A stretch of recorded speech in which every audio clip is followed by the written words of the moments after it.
Hello, this is Idodmg and welcome back to the channel. In this Godfall video, I want to share my very early impressions of the game.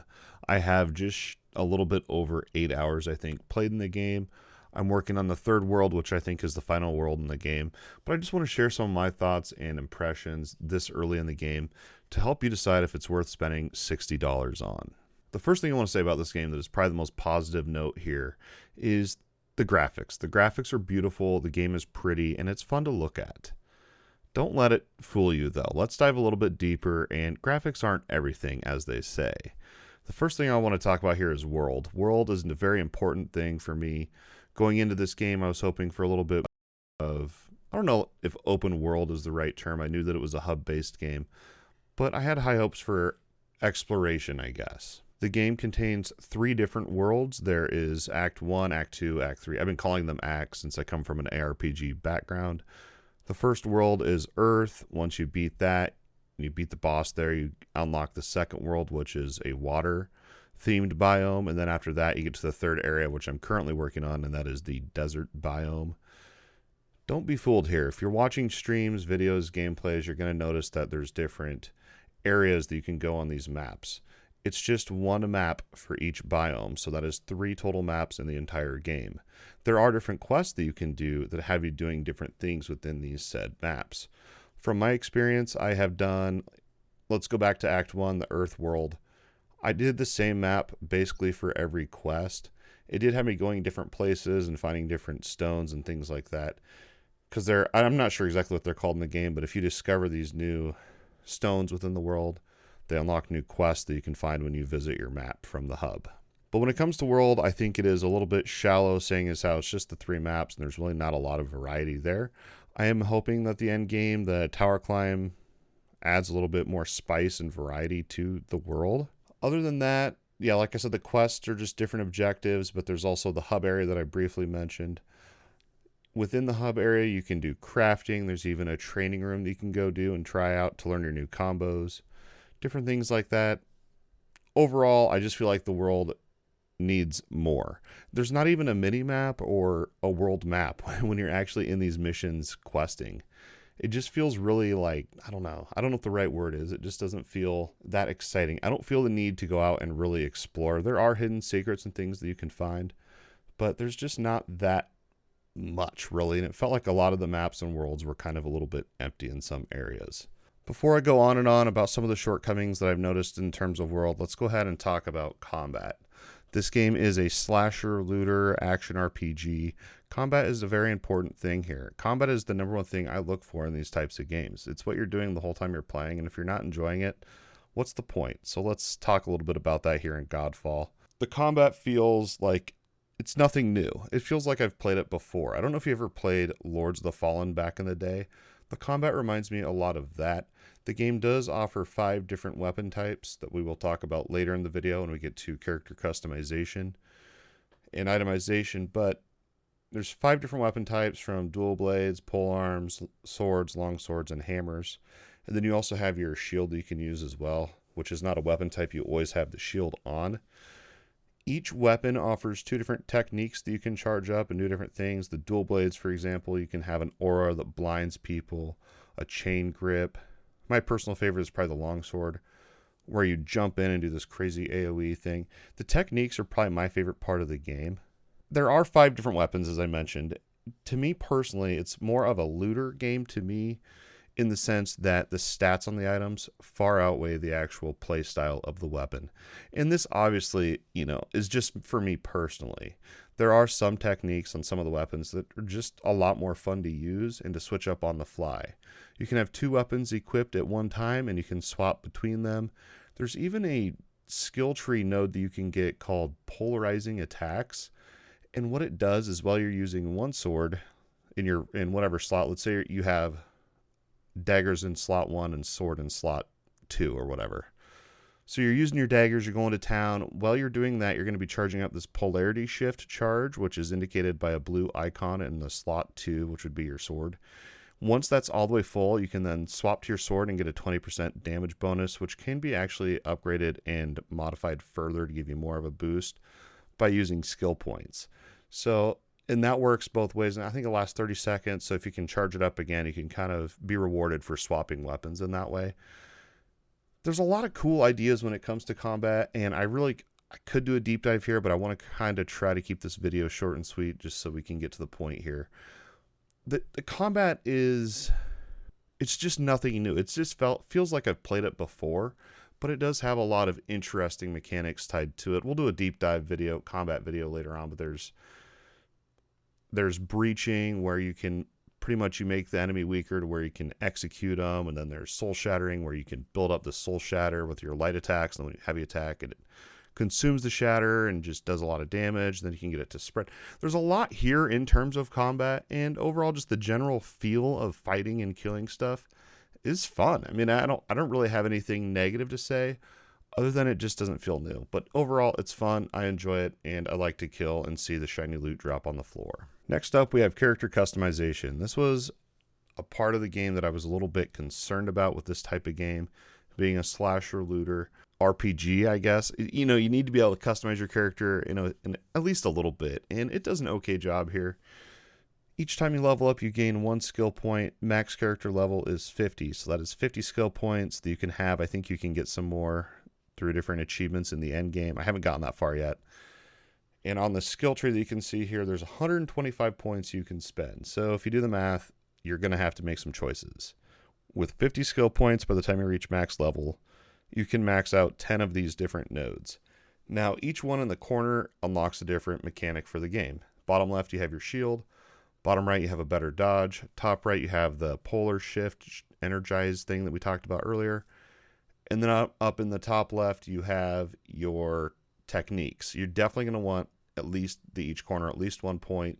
And then you can work your way in, and they all link together. So there's no specific way. You can do whatever route you want, and they all are intertwined.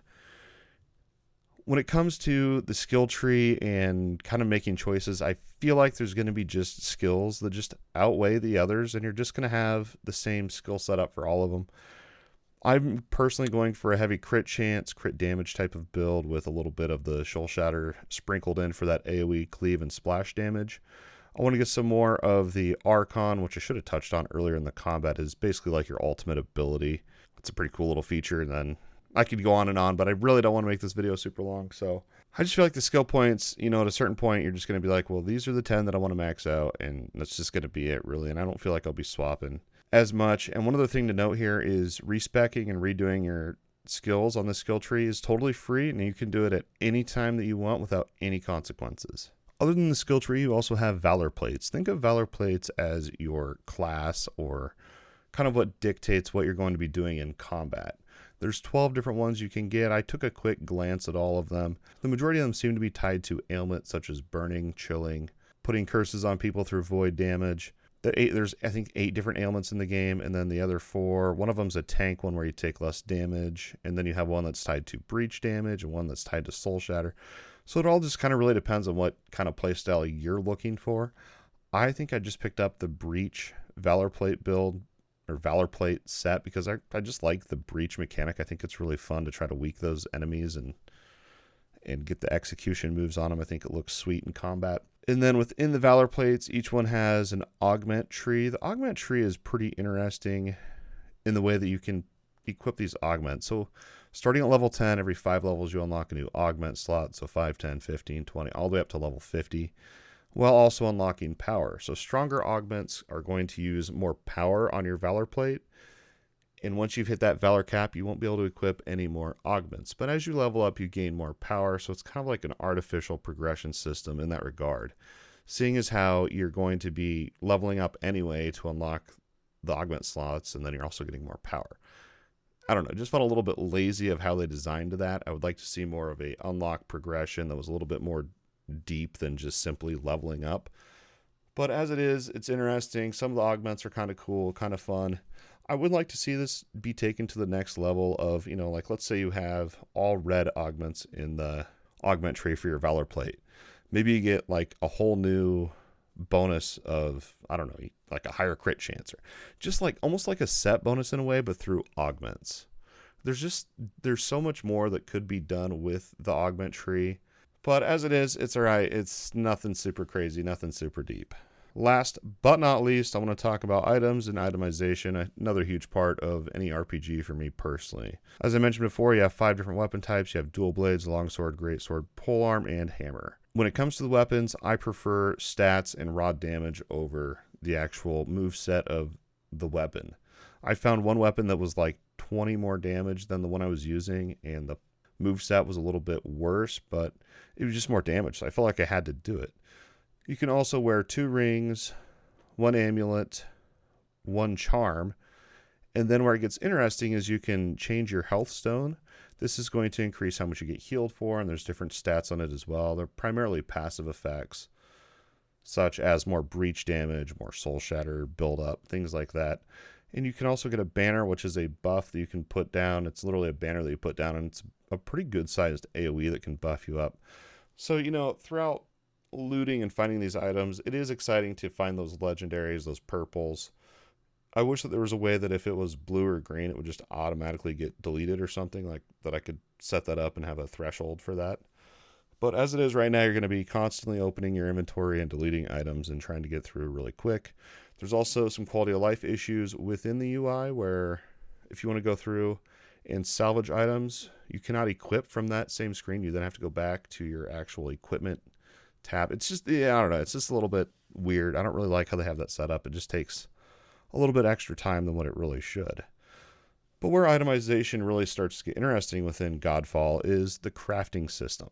Crafting in Godfall is nothing insanely deep, but it does bring more to the table, so let's go ahead and talk about it really briefly here. Once you've gotten far enough in the story, you can unlock crafting in the forge in your hub base, in your hub area. So when you bring an item there, you have 2 choices. You can either upgrade the rarity of the item, so blue to purple, purple to legendary, or you can upgrade the item in terms of plussing it up. Each item can be plussed up to level 5. The first 2 pluses just increases the damage on it, and a little bit like the stat goes up by like 2. It's nothing crazy.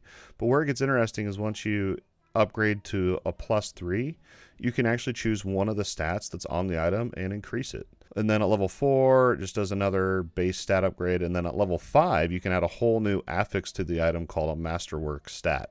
I've done this to one legendary item, and some of the materials seem to be a little bit limited, so you do got to kind of be smart with how you're spending your resources and materials. We did upgrade one all the way just to see kind of what the upgrade path looked like, and there you go. That is crafting, upgrading, itemization. In closing here, and I plan to do more in-depth videos in the future, I just wanted to get this video out there to help you decide if you should feed into the hype or kind of wait and see what happens. And hopefully this video was just a nice general impressions, my thoughts, early game so far, and we haven't even touched end game yet. I don't have extremely high hopes that it's going to be super in depth. I'm going to go ahead and share my raw final thoughts on the game with you. With a price tag of $60, you know, I'm not really sure what I was expecting. I've gotten so used to these indie games that just cost less money and have lots of depth and have lots of systems to them. Look at Sanctum Breach, an indie ARPG that has loads and loads of systems tied to them. There's not a lot of endgame, or there's not a lot of story and like beef there yet, but like I've gotten used to these indie games that just offer all these different customization options, paths, skill trees, last epoch. The list goes on, but let's focus back on Godfall here and talk about with a $60 price tag. I was not expecting that much depth. I just kind of had a feeling, knowing kind of the background and how the game was. I just had a feeling that it would lack a little bit of depth. But the reason I got the game was because I thought the gameplay looked fun and I thought I could get some entertainment out of the game. And that does remain true. I have 8 hours in the game. I'm planning on, once I'm done with this video, I'm going to go and get through and get to the end game. We'll be streaming that over on Twitch as well. But as it is right now, I think $60 is a really high price tag. If it's something that you can afford and you think the game looks fun to you, just go in with the mindset knowing that there's not a lot of maps. The world is a little bit empty. The combat is fun. Itemization is also fun and exciting, getting new items, but is a little bit shallow when it comes to crafting and totally itemizing your gear. You also have the options for Valor plates, customization options, which are nice. I just don't know how much it's going to really offer in the long haul. Is this going to be another game that's people forget about here in a month? I think probably. I hope not, but that's just kind of what my gut is telling me. Anyway, I don't regret spending my $60 on the game. I've had fun this far, and I look forward to more time spent in the game. I hope you guys enjoyed this video and all the content on the channel. If so, don't forget to like, subscribe, ring that bell to get notified when I post new weekly videos. Feel free to share it with a friend. Thank you guys so much for the 2,000 subscribers. It honestly means the world to me. As always, thanks for watching, and we'll see you next time.